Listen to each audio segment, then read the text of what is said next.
Сәлеметсіздер ме, құрметті көрермендер? Мен доктор Raghavendra Kosgi, Аполло ауруханасында Jubilee Hills, Hyderabad, микроскопиялық андрология, урология және жыныстық медицина бойынша аға кеңесшімін. Қазір мен сіздерге Шәует талдауы деген не, бұл тексеру қашан қажет болатынын түсіндіріп беремін. Шәует талдауы ерлер бедеулігін анықтаудағы негізгі зерттеу. Яғни, егер ерлі-зайыптылар бедеулік мәселесіне тап болса, біз бедеулік деп үйренгеннен кейін қорғанусыз жыныстық қатынасқа қарамастан жүктілік болмай жатқан жағдайды айтамыз. Мұндай жағдайда біз ер адамды да, әйелді де бір уақытта тексереміз. Осы жерде мен бір маңызды нәрсеге ерекше тоқталғым келеді. Яғни, ерлі-зайыптылар бедеулікке тап болғанда уақытты жоғалтпай, екеуі де бір уақытта тексеруден өтуі керек. Екі адамның ішінде ең бірінші жасалатын негізгі тексеру бұл Шәует талдауы, өйткені бұл қарапайым, инвазивті емес тест әйелді емдеуге де бағыт береді. Ерлі-зайыптылар бедеулікке тап болғанда, ең алдымен андрологқа барып, негізгі тексерулерден өту керек. Егер бәрі дұрыс болса, сол уақытта әйелдің репродуктивті маманына немесе бедеулік маманына да баруға болады. Яғни, олар бізге келгенде, біз қандай негізгі нәрселерді жасаймыз?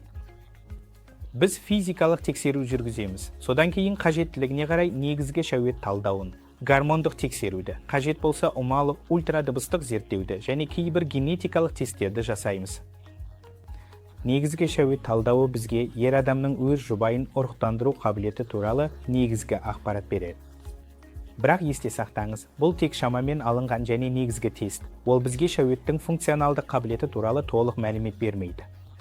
Сандық көрсеткіштер жақсы болғанымен, оның қызметі дұрыс болмауы мүмкін. Сол себепті адамдарда бедеулік мәселелері туындауы мүмкін.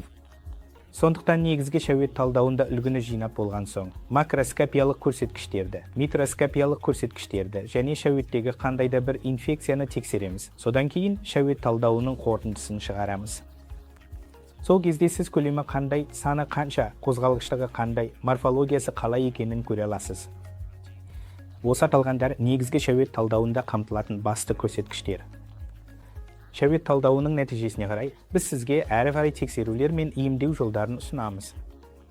Шәуетпен байланысты мәселелерге немесе Шәует талдауындағы ауытқуларға тап болған адамдарда біз оның себептерін іздейміз. Белгілі немесе белгісіз себеп бар ма, оны қалай анықтауға болатынын бағалап, әрі қарай әрекет етеміз. Қысқаша айтқанда, Шәует талдауы ерлер бедеулігін анықтаудағы негізгі тексеру. Әрі бұл тек ер адамға ғана емес, ерлі-зайыптыларға арналған алғашқы және басты талдау. Сондықтан, егер сізде ұрпақ сүюге қатысты қандайда бір мәселе туындаса, міндетті түрде бедеулікке тексеруден өтіп, негізгі талдауларды жасатыңыз. Рахмет.